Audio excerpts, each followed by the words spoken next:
Welcome to Beautiful You, a show that's designed to inspire, motivate, and empower you to be your authentic best. We invite you to join us on this journey of self-discovery, and we hope that over the next 30 minutes you find just one thing that will remind you that to be truly beautiful, you just have to be you. Coming up on today's show, Jennifer Styers, the love coach, joins us with an interesting twist on relationships. Then I sat down with the president of the Larry Hagman Foundation, Lisa Bluebaron, to find out about the difference they're making in North Texas. Then I pop over to Skintastic to sit down with Dr. Jeffrey Adelglass to find out a little bit more about summer acne. But first, who doesn't love a little peekaboo? Well, at least in their fashions, that is. Let's join our friends over at Tootsies to find out more about this hot summer trend.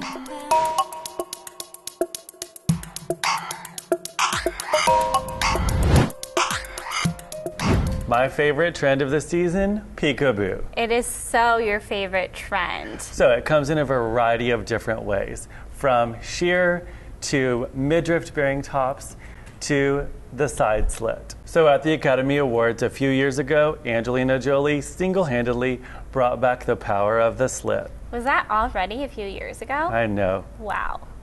So the slit is done in a different way here. In this Alexis jumpsuit, it's up the side, exposing the fact that this is actually shorts.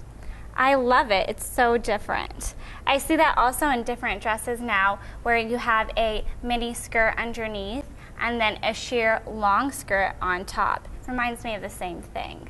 Yeah, absolutely. And I think if you wanted to accessorize this, a great belt, your favorite belt, skinny or wide, or your favorite necklace, will just make this outfit a little more you. A great statement necklace. And I always love one big cuff on each arm. Peekaboo, what a fun trend. My fave. This is my favorite way to do peekaboo though. I love when the industries gets into new ways to do textiles. Laser cutting. These shorts by DVF are my favorite. You can dress them up, dress them down, and laser cut leather are the coolest. Tamar, you always love laser cut leather. I know, guilty. And if you're not into the whole showing off the legs with laser cut cutouts or big slits, here's another way to do it. How much do we love this Elizabeth and James top?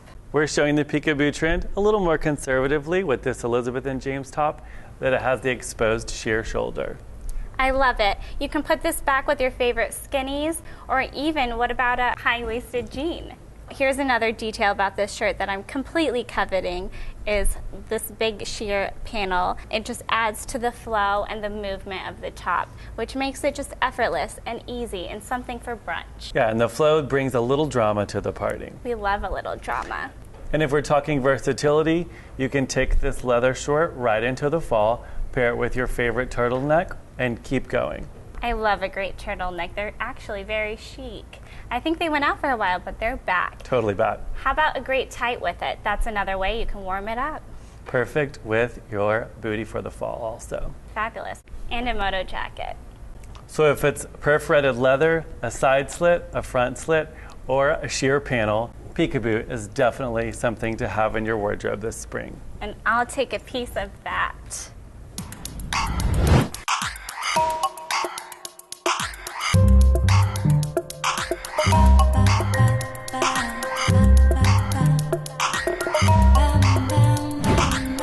Gina, I'm very glad you asked that question. At Skintastic, we're very much part of an urban environment.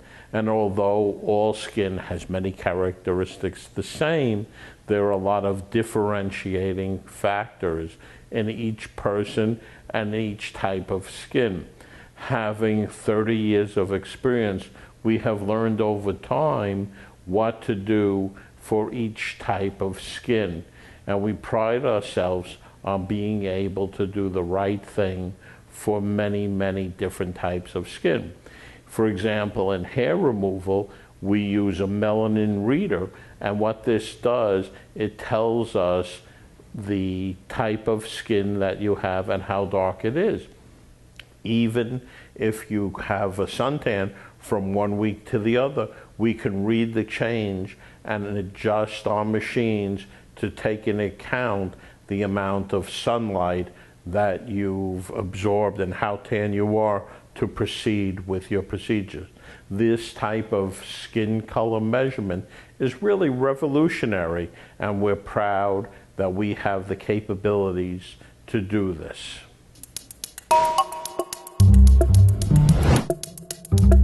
Looking for love in all the wrong places? Well, we're here today with Jennifer Styers. She's a love coach, and she's going to tell us how to get started in finding love. Welcome, Jennifer. Thank you. So, how does one go about finding a life mate, someone that they can love for forever? Well, it always starts with ourselves. If we are going to go into a life relationship, we have to be whole first, just as our partner does. So the most important thing is to know who we are. Getting into a relationship, it will never work if we're not aware of who we're coming in as. And if we don't love ourselves, nobody else can love us. Oh, I've heard that a million times, and I couldn't agree with it more. So finding yourself is the first step. How does one go about finding oneself? Well, I think there's lots of processes for doing that. I think first and foremost, we have to be honest with ourselves. We have to be willing to look at who we are. Everybody has aspects of themselves that are positive or they perceive negative. But I think first and foremost, people need to understand that not everything about them is going to be wonderful. They need to know their strong points. They need to know their challenges, but they need to love all those. Right? I love that, because so many people do. They pick out the negative and don't focus on the positive, but we all have, but that's what makes us people, right? Absolutely. Human. There's many processes we can go through. The very first one is the words I know you've heard a million times, the I am. Ooh. And that's just a great place to start. And that's usually where I have all my clients start is, who are you? And state that in a positive sense. Okay. So, you know, it just needs to be a list of adjectives. But we need to define ourselves when we do that. Like, I am love, I am kindness, I am compassionate. We need to make sure that those are words that describe our soul versus how society describes us or our friends would describe us. Or how we would want to describe us. Or our role in society. Like, people want to go, oh, I'm a mother, I'm a sister, I'm a friend.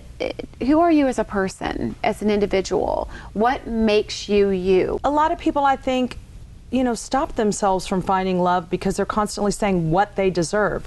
What do you say when people bring up the word deserve? Well, it's funny because I think that the thing that stops people in the deserve category from finding love is not feeling like they deserve love.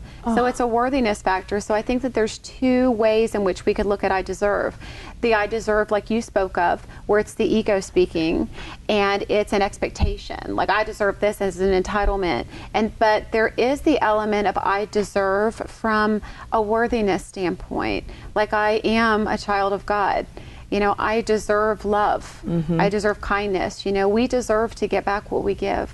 At least I say that a lot, and I feel that. I totally agree with that. I always say whatever you put out in the universe, it's going to come back at you. So yeah, you whatever want it to you come don't, back. Whatever you're not receiving is something you're not giving. So yeah, never thought of it that way, but that's a good way to look at it too.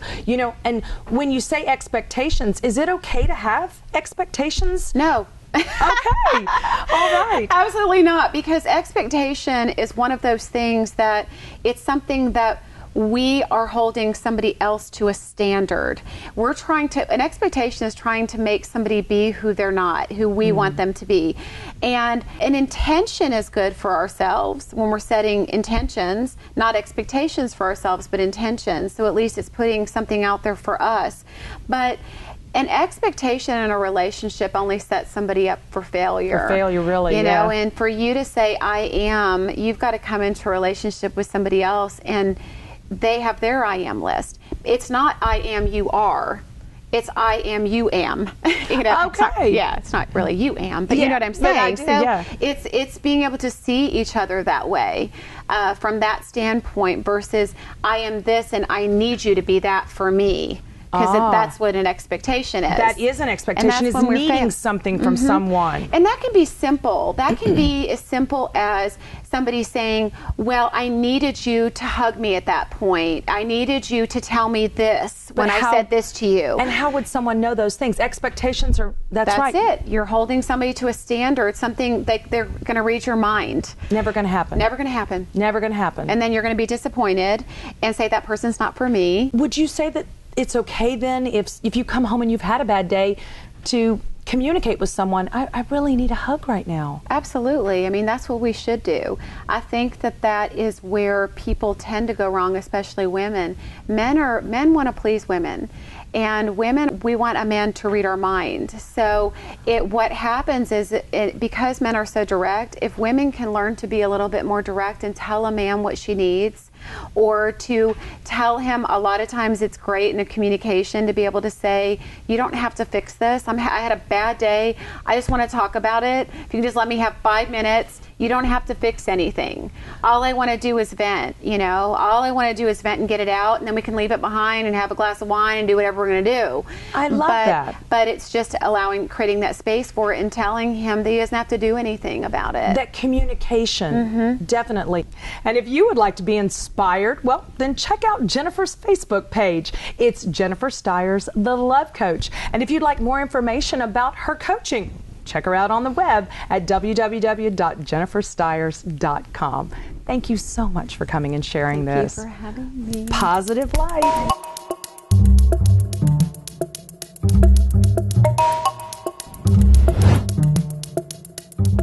I recently found out from a friend that the heat in today's weather can actually flare up and cause problems with patients with acne, which I'd never thought about, but since she has a 15-year-old son dealing with it, I thought we'd sit down with Dr. Jeffrey Adelglass from Skintastic and find out what we can do to help them. Hi, Dr. A, how are you? Great, Leanne. So I had no idea. Do you see more patients during the summer with acne problems? Well, the truth is we do, because people are outside a lot. The heat from the sun helps to cause more acne. People's skin is oily. They eat a lot of food outside. It gets on their face. And we do tend to see a lot more acne in the summer months. I had not even thought of that. What do you say to someone who comes in with acne flare-ups for the summer? What's something that you can do to help them? Well, there are a number of things that we can do, and cleansing the face, moisturizing, and sun protection and sunscreen is very important, but we recommend for these people microsponge technology, which is not as heavy and oily and lets the skin breathe a little bit better. Yeah, I know that she had said she's tried to get her son to put on sunblock before he goes out and plays football or plays in the sun, but that with his acne, he didn't want to do it. He felt like it was just irritating it. Well, that's why some of the doctor recommended newer sunscreens work a little bit better.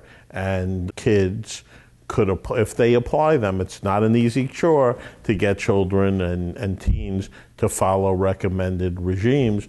But if they do, they will do better, not only now, but over the long term. Oh, wonderful. Okay, what else can they do? What is a treatment that you recommend to help kind of heal acne, not just acne, but the scars from acne? Acne is treated best locally by a number of different both medicines and cosmeceuticals, but we also see people who've had acne a number of years ago who have now scarred. And one of the new things that we're doing is something called the derm roller. And what the derm roller helps to treat is not necessarily the acute acne, but the acne, scarring, and pits that are left over after years of having acne and the result that causes. And here we have two different derm rollers. You can see they're slightly different, and one of these is more a medical grade acne treatment for scars, and the other one is a little bit less invasive. The good thing about this is they can be done in the summer, and they work on all skin types. Many times we use lasers, but these can work where lasers sometimes cannot. And we can work over the lips, for crow's feet, and all across the cheeks, especially for people who have darker skins. That wear the laser, because I know during the summer it's harder to use lasers because you have to stay out of the sun, and then also when you have different pigmentation in your skin, lasers make it more difficult. So this would be universal for any skin type. That's true. This can be used on any skin type, and although one should not go directly into the skin immediately after this, the skin is much more forgiving of sun exposure after a derm roller than after a laser treatment. With the derm roller, then, what would be your downtime? The downtime with this is much shorter than any other laser procedures. I would say within a day. And all of our patients leave after we apply sunscreen. But in addition to applying sunscreen, many times we can apply what we call cosmeceuticals, because this provides an opening through the skin to get nutrients into the skin, so we can apply cosmeceuticals and then sunscreen to protect the skin. So when you say cosmeceuticals, things like vitamins or nutrients you're putting into the skin? Yes, like vitamin C or salicylic acid or peptides, depending upon what the need of the individual patient is. Besides acne scars, what else can this be used for? Well, this works very well on fine lines. It also works very well on some wrinkles, and it can work anywhere on the body. It can work on the back or the neck. And then once again, the most important thing is any skin color, and to get an opening into the skin to apply nutrients to the skin throughout the body. Wow, that's amazing. Would you say that because it leaves little tiny micro incisions, right? Would you say that this would be the predecessor to the .CO2 laser? Well, it works for many people who are not good candidates for a .CO2 laser. People who have dark skin and want to go in the sun, especially, are not good candidates for the .CO2 laser. And in the summer is not a good time, where this can be done all year round in people with darker skin, and the downtime is less. So, one of the good things about being a medical facility is we have a wide range of choices at Skintastic, so we can pick the proper procedure for the individual patient. And during the right time of year, too. Yes, because not only is the time of year important, the time, the person, and the right tools. This comes in a handy little case. Do I take this home? Well, the answer really is both. We do it here, but the ones that we do here are medical grade. We go deeper and really can get at the root of the problem. And by doing so, we encourage the growth of collagen and really get a great result. There are models that people can continue to use at home, but they're not nearly as effective.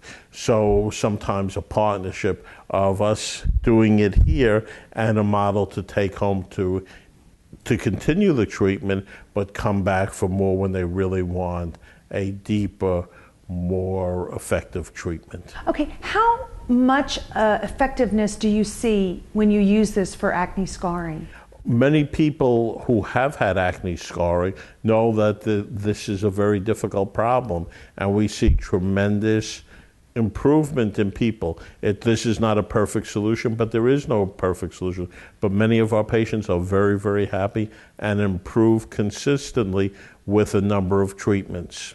What is it that causes the acne scarring? Is that fibroid tissue or?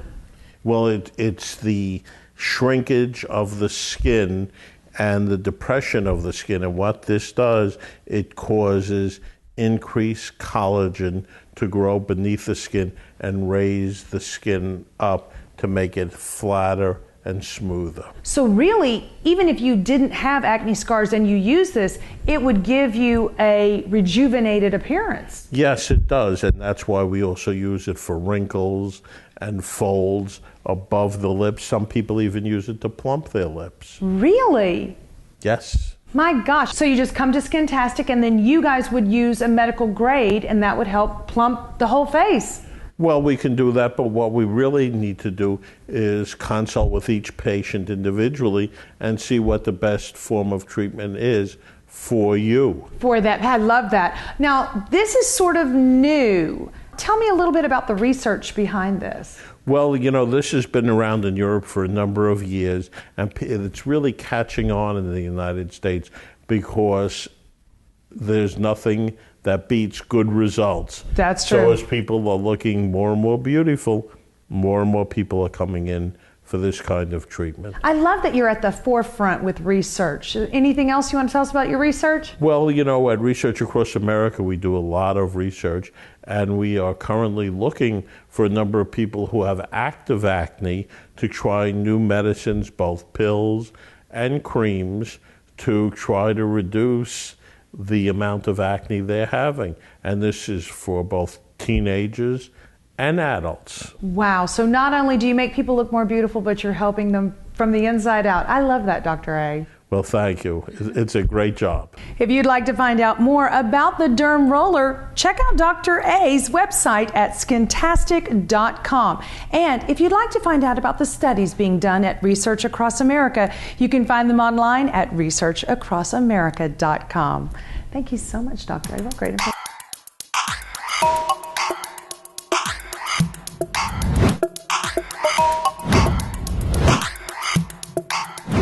I'm excited to have Lisa Bluebaron join us today to discuss the Larry Hagman Foundation. Hi, Lisa. Thank you for being here. Larry Hagman Foundation, how did you, and it must have been before he passed away, so how did you become the president of the Larry Hagman Foundation? We met through a writer, and it turns out that Larry had been thinking for a long time that he wanted to give back to Dallas because the show had made him so famous. And he was known all over the world. All over the world. You can't go anywhere without someone saying, "Who killed JR?" Right, right. Wow. And so he just really wanted to give back to the community that helped him make a killing in the entertainment business, for sure. So what was his focus for the Larry Hagman Foundation? Well, he found me in a way by saying, "Look, I know you have a foundation, and I want your help. And I want you to be president of the Larry Hagman Foundation." And I had been doing it for 12, 13 years. Wonderful. So I said, great. And he said, what's important to me is the arts and helping kids. And so I said, well, that sounds great. My love is helping people who are homeless and those that are disadvantaged. So we agreed to do something that we both would have a passion for. I love that, because don't you find that if you have a passion for what you're doing, there's just endless amounts of energy for it? Absolutely. I love that. And I'm so glad Larry got to pick and visit all the charities that got the first checks, and actually, you know, he decided who would get what amount of money. Oh, how wonderful. Right, thank how you. wonderful. Okay, so tell us what the Larry Hagman Foundation, who do you help? Who do you assist? Well, first of all, it's the arts. Okay. And we work with underprivileged kids, such as some of the groups in South Dallas. Okay. Fraser Revitalization is one of my something dear to my heart because I do legal work for them. Oh, very cool. Very Right. cool. Yes, and you, let's talk about you for a second. I mean, you really dedicate your time and energy to so much, to so many others. How do you do it? Passion. Passion. Just like you, it's obvious you love what you do. I do. And there's nothing I'd rather be doing with my kids, practicing law, and the foundation. Is it great to be able to teach your children to be philanthropic minded? Yes, I think about it every day, about what I want to teach them and how to give back. So tell us, you've already had one fundraiser for the Larry Hagman Foundation. Tell us a little bit about that. Well, it was on my birthday, and when I turned 60, and we raised a little over $200,000, And we've given away $100,000. That's wonderful. And we're still raising money for the kids, and it's just, I wish he were here to see it. I wish he was too. I wish he was too. It was a sad departing. It was, and it was so fast. Yeah. Did he realize that it was going to be that? He didn't realize it was going to be that fast. No. Oh, that's so sad. And I love, though, that he did it's like his dying wish was this foundation that you're now the president of. What is that like to carry on his legacy? Because that's really what you're doing. Right. Well, carrying on his legacy to me, because he was bigger than life, is kindness and compassion, because that's who he was. Oh. I'm just so glad he got to see it before he passed away. So how can we support the Larry Hagman Foundation? It's called the Larry Hagman Foundation.org. Okay. And you just go to the website and click, and it will be used to help underprivileged kids in Dallas in the arts. I love that. And they can also on the website find out about the organizations that you do work with and what they do. And so they'll be able to see your reach in the community. Well, thank you. I love that. Thank you for all you do, Leanne. Oh my gosh. You know what? Philanthropic hearts lead the world. Got to have them all, right? I love that. Thank you so much. So there you have it, folks. Go to the LarryHagmanFoundation.org website and donate. It's an honor and a privilege to see children become interested in the arts, and you can help them do that.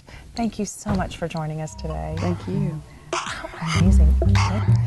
Thank you for joining us on this episode of Beautiful You, and we hope that you found just something on this journey of self-discovery today that inspired you. For even more inspiration, go like us on Facebook at Beautiful You-HDTV. To find out what's coming up on next week's show, check us out on Twitter at Beautiful You-HD. And to see behind-the-scene pictures, get amazing offers from our guests, and even extended interviews, go to our website at beautifulyou-hdtv.com. We'll see you next week for another episode of Beautiful You, and remember one thing this week. You are beautiful.